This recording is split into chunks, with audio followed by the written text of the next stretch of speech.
Hello and welcome to Lagos, Nigeria, studios of Continental News. The headlines for this hour. A dusk to dawn curfew imposed in Nigeria's Plateau state after a spate of killings has been lifted.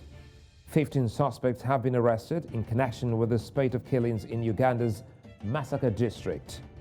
South African researchers discover new COVID-19 variant. Details shortly.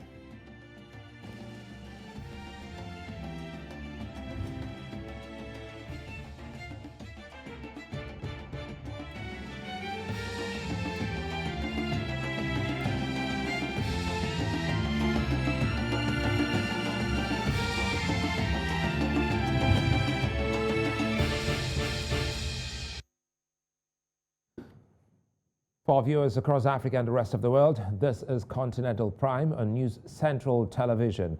I'm Sulaiman Alede. Now, enforced disappearance has become a global problem across all regions of the world. Those responsible refuse to acknowledge, and the victims are frequently tortured and in constant fear for their lives.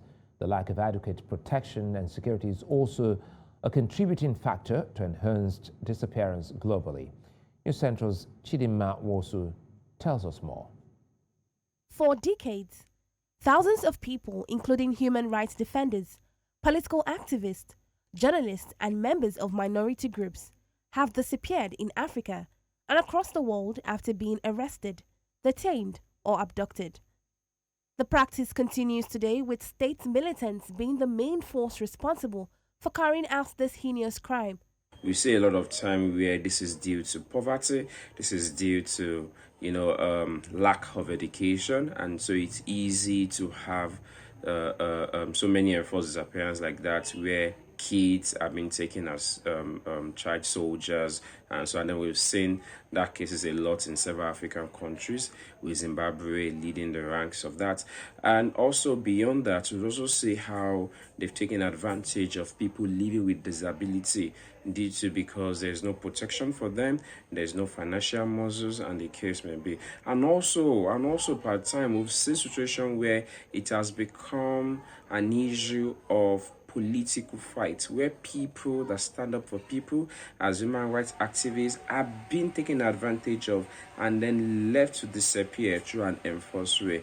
On 21st December 2010, the United Nations General Assembly expressed its deep concern about the increase in enforced or involuntary disappearances and declared 30th August of every year as a day set aside to mark the International Day of the Victims of Enforced Disappearances. The International Convention for the Protection of All Persons from Enforced Disappearances is the main human rights treaty aimed to prevent enforced disappearances, uncover the truth when they do happen, and make sure survivors and victims' families receive justice, truth, and reparations. Disappearance is a crime against humanity. It is a serious violation of fundamental human rights, and protections against enforced disappearances are provided for under the United Nations Convention on Protection for Persons Disappeared, as well as the International Covenant on Disappeared Persons. We also have relevant provisions under the African Charter. Now, in Africa, we have had series of cases of enforced disappearances. It is essential that all states pay specific attention to the multidimensional impact on enforced disappearances on the economic, social, and cultural rights of the victims throughout the search process and investigation. Chidinma Nwosu, reporting for News Central. Governor Simon Lalong of Nigeria's north-central state of Plateau has relaxed the 24-hour curfew imposed on Jos North local government area until further notice. Governor Lalong said the curfew would now be enforced from 6 p.m. to 6 in the morning in a review announced this morning during a statewide broadcast. The governor also relaxed the curfew in Jos South and Bassa effective today, August 30, saying movements will be restricted between 10 p.m. and 6 a.m. until further notice. He also said the ban on operations of tricycles and hawkers remain in force within Jos Bukuru metropolis. In the meantime, Nigeria's defense headquarters has dismissed reports that military helicopters fired shots at a cargo boat conveying people and foodstuff from Port Harcourt to Bonny. The defense headquarters was reacting to reports widely circulated on Friday. In a statement on Monday, the DHQ spokesperson, Major General Benjamin Sawyer, described the report as false, adding that the air component of the Joint Task Force Operation Delta Safe returned fire at an oil bunkering vessel popularly called Cotonou boat after an encounter along Cawthon Channel. Now, Sawyer maintained that the military remains a professional institution that operates in line with best practices by applying the rule of engagement and code of conduct. Now, the Chief Justice of Nigeria and Chairman of the National Judicial Council, Justice Tanko Muhammad, has summoned the Chief Judges of Rivers, Kebbi, Cross River, Anambra, Jigawa, and Imo states to an emergency meeting. The summons follows efforts to stem the recent wave of embarrassing and conflicting ex parte orders from judges in the jurisdiction. The meeting is set to hold during this week. Now, staying with judiciary matters in Nigeria, the Department of State Services has released from custody 8 of the 12 aides of Yoruba Nation agitators Sunday Adeyemo, also known as Sunday Igboho. Lawyer to the detainees, Pelumi Olajengbesi, confirmed their release on Monday at a press conference in Abuja. The lawyer insisted that all his clients must be released following the court's order, having fulfilled all bail conditions. He also asked the DSS to account for the 2 associates of Sunday Igboho that were killed on July 1 during the Yoruba Nation agitators in the Yoruba agitators' house in Ibadan, Oyo State, southwest of Nigeria. Now, in other news, indigents of Nigeria's Niger Delta region resident in the federal capital Abuja have asked youth in the region to embrace dialogue as they demand a review of funds allocated to host communities in the recently signed Petroleum Industry Act. While commending President Muhammadu Buhari for signing the bill into law, the group revealed that the 3% allocated to host communities is far below their expectations. They asked governors and legislators from the region to form a common front and engage with other members of parliament to ensure the act is amended and the allocation increased. We advise all aggrieved Niger Deltans to now channel their dissatisfaction to the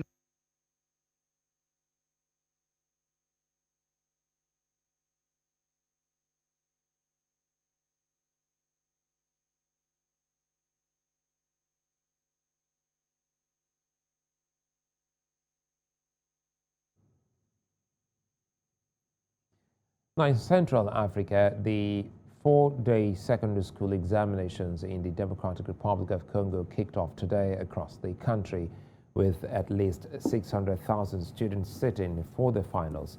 This comes after a 2-month delay because of the coronavirus pandemic.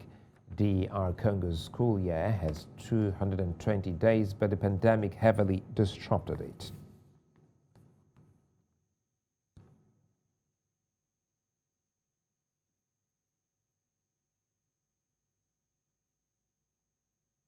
As the world marked the day, which is the enforced disappearance, to look out for these people. Concerns have been raised by, rights activists in Nigeria, west of the continent.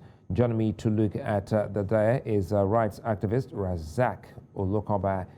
He joins me via Zoom. Good to see you, Razak. Very quickly here. This is one moment a lot of Africans would like to understand, why such a day has been set aside. But quickly here, describe the situation right now, considering the fact that you have been at the forefront of the struggle to, getting some of these people reunited with their families. Well, thank you very much for having me. As you know, the nomenclature called the post disappearance is a concept coined out of the fact that when people are removed from the circulation, and that's when people are denied their movement against their will. And it's one of the potent method and strategy adopted by various governments.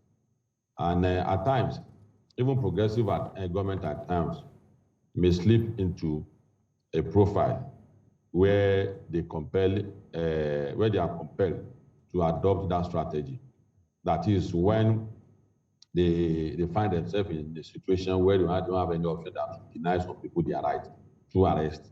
And if it's not managed properly, it may backfire. And we have seen several instances like that all over the world. And that's for government that are progressive. But for government that set out from the beginning of its existence to suppress views and suppress people, they are mostly called, either they call it fascist, oppressive government, dictatorial government. And you agree with me, since we are all familiar with history, that those are things that activists may not want to remember. There were instances where many of us were arrested with many of our colleagues during the military. And until today, we can't find them again. And that is permanent removal from circulation. It's not in the 21st century, it is not a thing that any government that appears to be civilized should adopt. It should be condemned. And the United Nations that has recognized and set aside such a date should be truthfully commended for setting such a date aside. And the essence of such a date is to constantly remind ourselves that we must live in a world that is not oppressive, that we must not have constant fear, and a date that we must bring to book in our mind all individuals and institutions and government that have adopted that method. During the apartheid, let me comment here quickly, Razak, because some of you painted a very worrying picture, and that has to do with some of the rights activists back in the day, especially on the continent, that are still yet to be accounted for. Now that this is being marked World International Day, would you say the day has been able, the awareness, has been able to sort of reduce the number of persons who suddenly disappear, from communities and in countries? Well, as long as we have tendencies and ideological differences, the government will constantly delve into enforced disappearance. The continent that has the highest rate of enforced disappearance at the moment is the Asian countries, particularly the Middle East.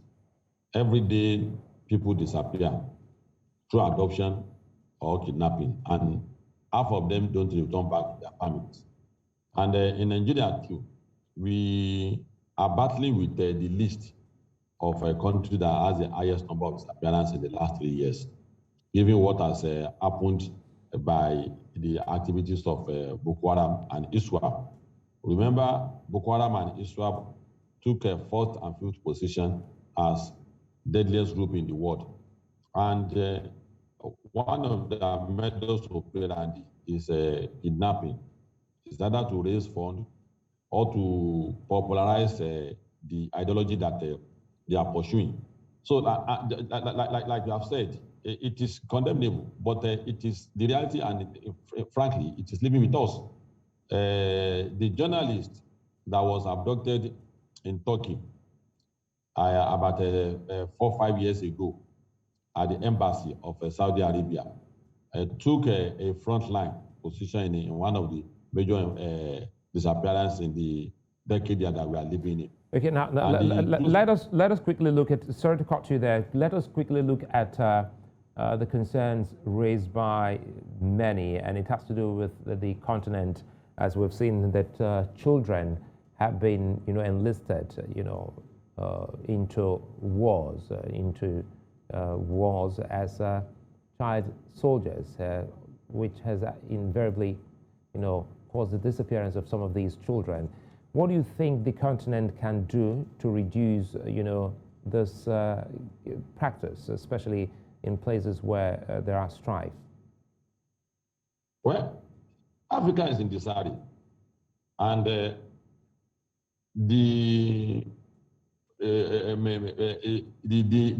major responsibility. Hello.